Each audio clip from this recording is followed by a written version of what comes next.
Hey kid, don't ever let them get inside your head. They'll tell you what to do in life instead.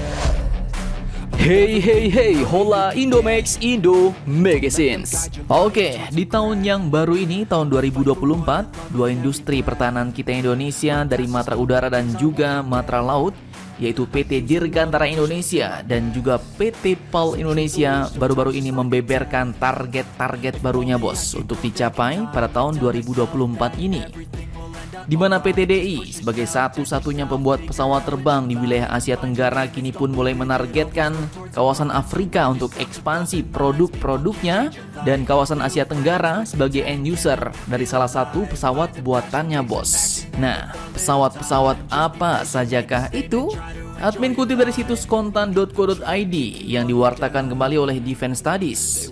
Diketahui bahwa PT DI pada tahun 2024 ini menargetkan pendapatan hingga 3,7 triliun rupiah atau meningkat 19% dari prognosa penjualan sepanjang tahun lalu bos. Dan PT DI pun juga optimistis bisa mencetak laba bersih sampai 24 miliar untuk tahun 2024 ini bos. Nah, mantap nih. Jadi bau-baunya mungkin sudah banyak perjanjian dengan customer-customer, baik itu dari lokal maupun dari asing bos, untuk membeli produk-produk buatan PT DI pada tahun ini. Jadi seperti kata iklan, cintailah produk-produk Indonesia. Cintailah produk-produk Indonesia.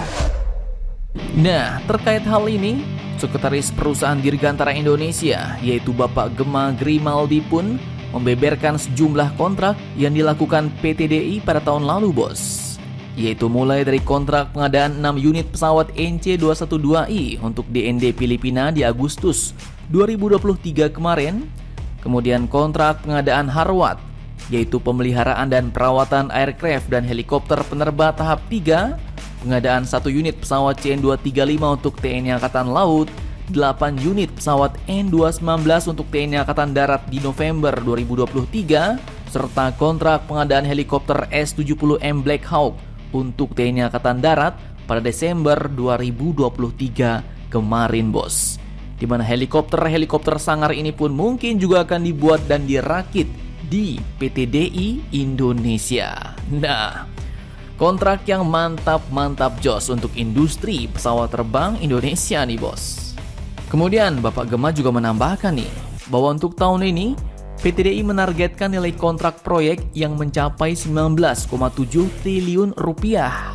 Dan untuk mencapai target tersebut, PT DI pun disebut akan melakukan sejumlah strategi nih bos. Yang pertama disebutkanlah bahwa PT DI akan mengoptimalkan serapan sisa rencana strategis Kementerian Pertahanan 2020 hingga 2024. Kemudian yang kedua, PT DI akan melakukan komersialisasi untuk pesawat N219 melalui program transformasi ekonomi nasional Bappenas, di mana pesawat N219 ini pun kini telah ditetapkan oleh Bappenas menjadi transportasi udara yang akan digunakan untuk program transformasi ekonomi nasional. Dan wilayah Kepulauan Riau akan menjadi pilot project untuk program tersebut bos.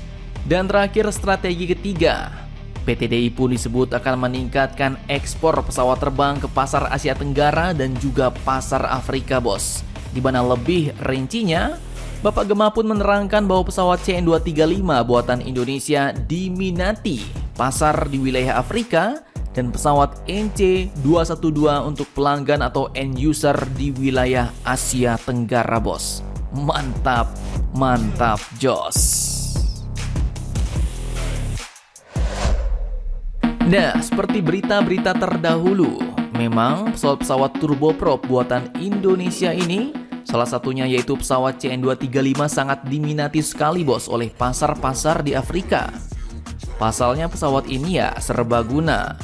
Selain dapat digunakan sebagai pesawat angkut sipil, pesawat ini pun juga dapat dimodifikasi lagi sebagai pesawat militer, pesawat kargo, bahkan Indonesia pun dapat memodifikasinya lagi menjadi pesawat intai maritim dengan beragam sensor-sensor dan juga radar bos.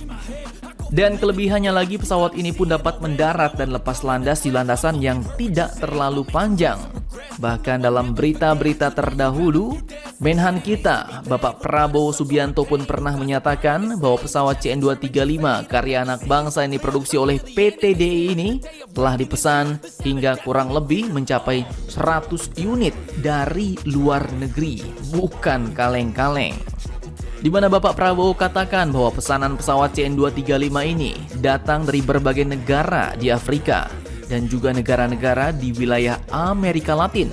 Bapak Prabowo pun waktu itu mengaku telah menerima laporan ini dari Direktur Utama PT DI terkait banyaknya pesanan pesawat CN-235, bos. Dan menunjang hal ini, kemampuan produksi PT DI pun juga sudah meningkat dari yang sebelumnya hanya mampu memproduksi 2 unit setiap tahunnya. Saat ini mulai tahun 2023 kemarin, setelah dilakukan revitalisasi, PT DI pun sudah mampu memproduksi sebanyak 8 unit pesawat CN-235 per tahunnya, bos. Mantap, mantap, jos. Perhitungan kita kurang lebih ada permintaan sampai dengan 100 pesawat CN-235. Oke, kemudian kabar kedua yang tak kalah mantap juga datang dari PT PAL Indonesia nih, bos. Perusahaan galangan kapal pencipta kapal-kapal perang Indonesia yang kini juga tak mau kalah saing.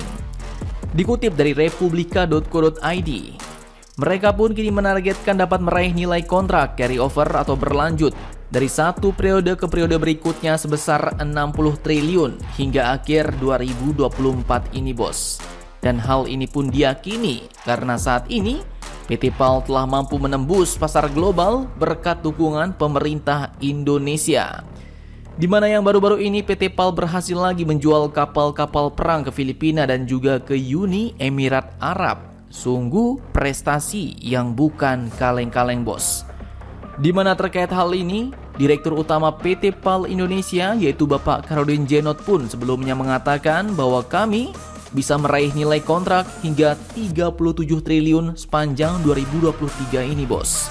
Dan kini PT PAL pun akan terus mengintensifkan kinerja dalam pemenuhan target kemajuan sejumlah proyek strategis, baik untuk kebutuhan alutsista dalam negeri maupun di tingkat global, ujarnya, bos. Mantap, mantap, jos. Nah, selain itu, GM Divisi Kapal Selam PT PAL Indonesia yaitu Laksma Teni Wiranto dalam keterangan resminya di Surabaya pada Selasa 16 Januari 2024 kemarin juga mengatakan bahwa Indonesia harapannya akan memiliki 12 unit kapal selam.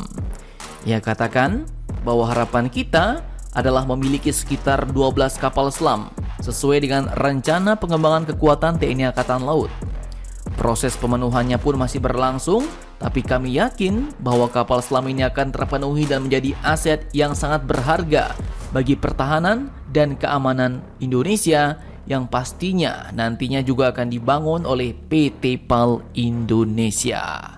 Nah, jadi bagaimana menurut kalian terkait target PT PAL dan PT Dirgantara Indonesia untuk tahun 2024 ini? Mari kita dukung dan mari kita apresiasi agar kedua perusahaan ini dapat lebih maju dan lebih berkembang lebih pesat lagi, bos.